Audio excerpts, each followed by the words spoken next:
चैन से सोना है तो जाग जाओ। जी हां, एक बार फिर से कहते हैं, चैन से सोना है तो जाग जाओ। आज आपको लग रहा होगा कहीं एक क्राइम एपिसोड तो नहीं चल रहा, बिल्कुल नहीं श्रीमान। हम बात करेंगे 2024 के राजनीतिक समीकरण में कुर्सी का खेल। मैं उमेश व्योम टीवी के पेज पर आपका श्रीमान स्वागत करता हूं। 81 विधानसभा के अंतर्गत कहीं कोई लोग कहता है ये हॉट सीट है, कहीं बोलता है हॉट केक है, कहीं बोलता है कोल्ड सीट है, कोल्ड केक है। भैया कोई कोल्ड और कोई हॉट सीट नहीं होता। हर विधानसभा के अंतर्गत एक ही चीज होता है प्रभु, टक्कर, संघर्ष। अब रही हमारी बारी, इस बार हमारी बारी, इस बार जनता हमें सोचेगा।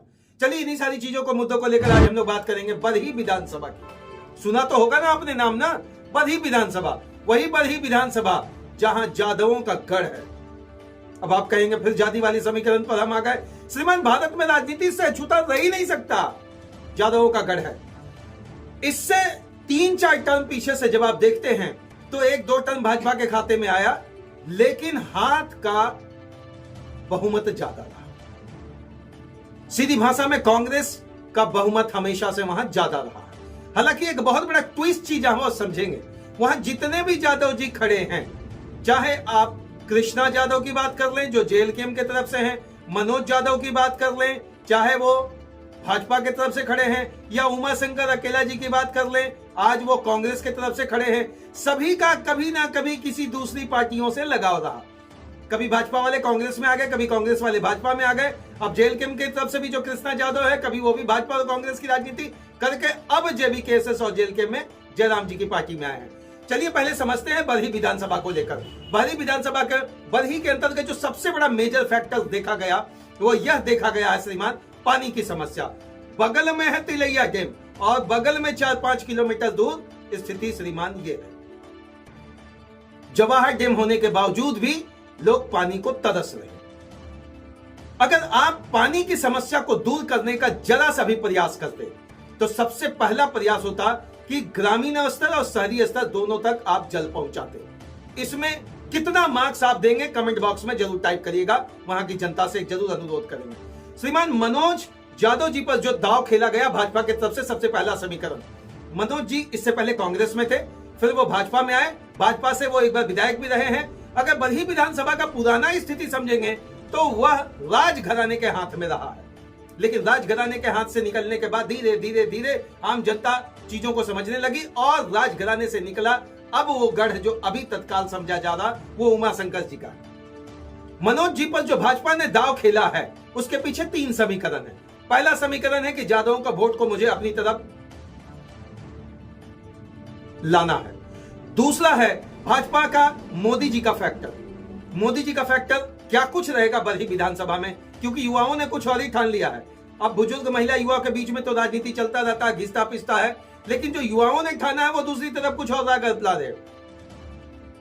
तीसरा जो फैक्टर भाजपा की तरफ से रहेगा कि हमने ये किया, हमने ट्रांसफार्मर का उद्घाटन किया, हमने डैम के अंतर्गत इतना सौंदर्यीकरण किया, हमने जगहों के निर्माण में यह बात आया, और फ्लाईओवर का काम तो लंबे समय से जो चल रहा 7-8 साल से चल ही रहा, प्रभु कब होगा ये तो नहीं पता। उमाशंकर अकेला जी की जब हम बात करें तो उमाशंकर अकेला जी पिछले 2019 से लेकर अभी वर्तमान में कांग्रेस के सीट से, विपक्षी उन पर आरोप लगाते हैं कि अच्छा खासा उन्होंने एक कुनबा खड़ा किया है।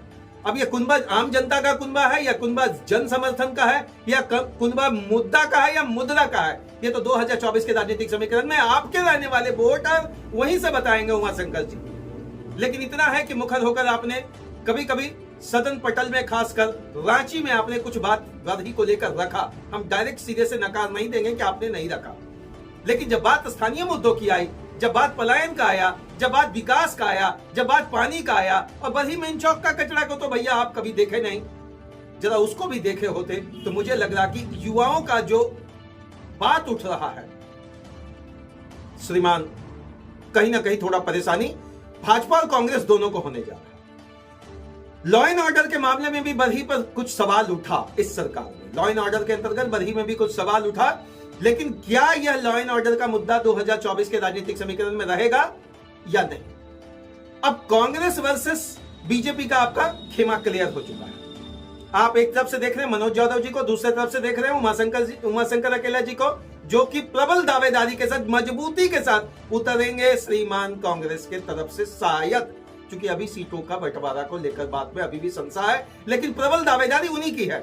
अगर करवट लेते हैं तो उन्हीं के खेमे से अगर कोई हो तो बात अलग है। अब आते हैं जयराम की पार्टी श्रीमान JLK में। कृष्णा यादव 2021 से राजनीतिक समीकरण में वहां अपना पदार्पण करते हैं। कहां? JB केसेस JLK में। अगस्त के माह से उन्होंने स्पष्ट कहा है बहुत सारे इंटरव्यू में कि श्रीमान हमने बहुत सारी चीजें देखी, भ्रष्टाचार देखा, और भ्रष्टाचार को जो लोग आवाज उठाते हैं, यहां तक उन्होंने कह दिया कि प्रखंड के समक्ष बैठकर जो भ्रष्टाचार की बात कर रहे हैं, कल दिन वो कहां थे।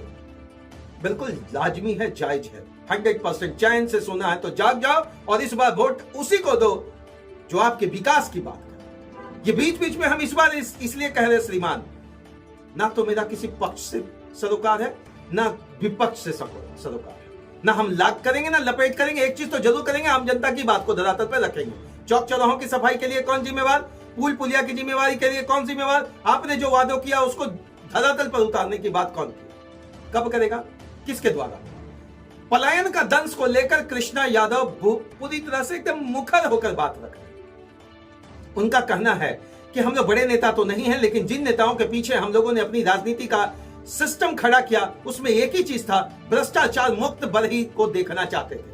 बरही विधानसभा में इतना भ्रष्टाचार है, उन्हीं के द्वारा आरोप है कि आप अगर चाह लें कि कोई काम करवा ले, बिना इसका संभव नहीं। अब यह आरोप केवल आरोप तक सीमित रहेगा कि जयराम महतो की पार्टी से कृष्णा यादव को जो भरोसा जताया गया है, उन पर जो दाव खेला गया, उन पर जो मास्टर प्लान किया गया कि कृष्णा यादव सीट को निकालकर JLK के खाते में डालेंगे। डगर आसान बिल्कुल नहीं है कृष्णा जी, डगर आसान बिल्कुल नहीं है उमाशंकर जी, डगर आसान बिल्कुल नहीं है मनोज यादव जी। क्योंकि मैंने शुरू में यह बात को कहा कि श्रीमान जो इस बार वोट का बंटवारा वहां राजनीतिक पैनल पर दिखेगा, वह दिखेगा कि आप विकास के लिए कितना मुखर रहे, आप उन मुद्दों को लेकर कितना मुखर रहे जो 5 साल तक विपक्ष का जो भूमिका निभाना चाहिए था मनोज जी को, खासकर उन पैनल पे कि जहां पर स्कूल, कॉलेज, हॉस्पिटल, प्रखंड, जहां आम आदमी कराह रहा था, तरास रहा था, परेशानी में था, पानी की समस्या को लेकर, बिजली की समस्या को लेकर, रोड की समस्या को लेकर, बिल्कुल मेन रोड पर जो फ्लाईओवर 7 से 8 साल से लंबे समय से बंद था, परेशानी सबको हो रही। अब कृष्णा यादव कितना कुछ खेल पाएंगे इन दो बड़े दिग्गज नेताओं में, थोड़ा सा संशय का विषय जरूर है। लेकिन JLK में तरफ जिस तरीके से युवाओं का रुझान है, जयराम महतो के मैनिफेस्टो को लेकर, जयराम महतो की नीतियों को लेकर, जयराम महतो के भाषण को लेकर, जयराम महतो के अप्रोच को लेकर, क्या इन सारी 3-4 फैक्टर्स जयराम महतो का जो है, इसके अगेंस्ट में बीजेपी वहां पर गुल खिला पाएगी? फूल खिलेगा क्या या फूल मुरझा जाएगा? 2019 में तो फूल मुरझा गया, लेकिन विपक्ष का जो महत्वपूर्ण भूमिका निभाना था उसमें थोड़ी सी कमी वहां के लोगों के द्वारा कही जा रही है कि थोड़ा कम रहा। लेकिन मनोज यादव को आप इसलिए हल्के में नहीं ले सकते हैं कि भाजपा समीकरण और मोदी फैक्टर तो है जिसको आप डायरेक्ट नहीं झुठला सकते। लेकिन श्रीमान जो वर्तमान सरकार है उसमें जो गठबंधन की बात आती है उमाशंकर जी की तरफ से, हम हैं खड़े आपकी समस्याओं के लिए, उनका नारा, जो भी कुछ होगा आप हमें कहें, हम विकास की बात करेंगे। अब 2024 का समीकरण में जिस तरीके से धरातल में बरही विधानसभा को देखा जा रहा, जो इस बार मुद्दा होगा वो 3 मुद्दा जरूर रहने जा रहा। नंबर 1, पानी की समस्या पर खासकर विपक्ष और JLK के प्रत्याशी घेराबंदी करेंगे। दूसरा, पलायन की नीति को लेकर एकदम स्पष्ट करना होगा कि वही मेन रोड में बैठकर श्रीमान सबको दिल्ली क्यों जाना पड़ता है, मुंबई क्यों जाना पड़ता है, चेन्नई क्यों जाना पड़ता है, क्योंकि यही रोजगार की नीति के अंतर्गत बहुत सारे लोगों का झारखंड में अंततः कमाने के नाम पर मौत और लाश में। सिपाही उत्पाद का भी मुद्दा इस बार भुनाने का कोशिश किया जाएगा विपक्ष की तरफ से।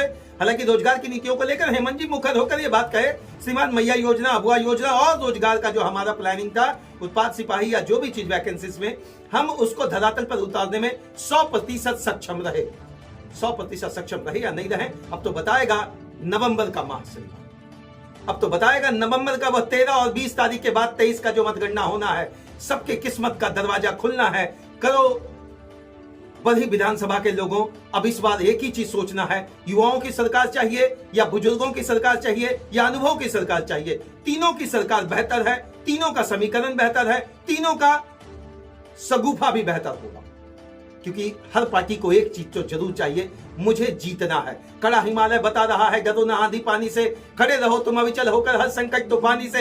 हर नेताओं के द्वारा बहुत बड़ा मैनिफेस्टो आपके पास रखा जाएगा। लेकिन बधी की जो बात करेंगे विकास, वो धरातल पर दिखने के लिए एक चीज तो मेरे तरफ से रिक्वेस्ट होगा, वहां के युवाओं से, वहां के माताओं से, वहां के महिलाओं से, वहां के बुजुर्गों से और वहां के वोटर से, श्रीमान सवाल मुखर होकर। हर एपिसोड के लास्ट में हम ये बात करते हैं, मुखरता प्रखरता के साथ जब जनसभाओं में आप सवाल करेंगे तो नेताओं के बीच में एक बात उठेगा कि इस बार की राजनीति मुद्रा से नहीं, मुद्दा से कम करके विकास पैनल पर ज्यादा काम करना पड़ेगा। जय हिंद श्रीमान जवाहर झारखंड। बस व्योम टीवी लगातार जिन मुद्दों की बात आपके साथ करता है, एक चीज तो जरूर है, ना हम पक्ष की बात करेंगे ना हम विपक्ष की बात करेंगे, समस्याओं के समक्ष मुखर होकर, आंख में आंख डालकर हम लोगों ने अपने एपिसोड के माध्यम से आपको जागृत करने का प्रयास किया है और आगे भी करेंगे। जय हिंद श्रीमान जवाहर झारखंड। विकसित हो और सबसे बड़ी बात है पलायन का दंश हर क्षेत्र में रुके, यही शुभकामना हम इस बार की राजनीति में जरूर समझेंगे आपके द्वारा। जय हिंद।